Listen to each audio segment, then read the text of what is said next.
اگلا سوال یہ ہے 9 اور 10 محرم کا روزہ رکھنا جائز ہے یا کہ جائز نہیں ہے جی؟ تو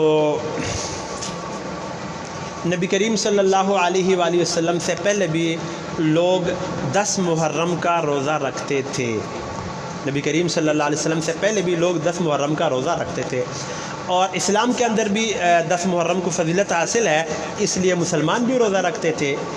تو ایک مرتبہ نبی کریم صلی اللہ علیہ وآلہ وسلم نے 10 محرم کے روزے کی فضیلت بیان کی.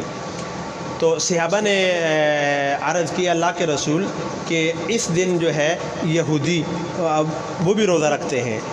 تو نبی کریم صلی اللہ علیہ وسلم نے ارشاد فرمایا کہ اگلے سال اگر میں زندہ رہا تو میں 10 کے ساتھ ایک دن اور ملاؤں گا. یعنی ایک دن اور ملانے کا مطلب یہ ہے، یہ بات میں اپنی طرف سے آگے کہہ رہا ہوں کہ 9-10 کا روزہ ہو جائے یا 10 اور 11 کا ہو جائے، صرف جو ہے وہ 10 محرم کا روزہ جو ہے یہ اچھا نہیں ہے. لیکن جس نے 10 محرم کا روزہ رکھا ثواب اس کو بھی ملے گا، یہ نہیں کہ اس کو ثواب نہیں ملے گا، لیکن بہتر طریقہ یہ ہے کہ 2 روزے ہو جائیں، 9-10 یا جو ہے 10 اور 11. باقی روزہ رکھنا سنت ہے، رکھنا چاہیے، ثواب ہے.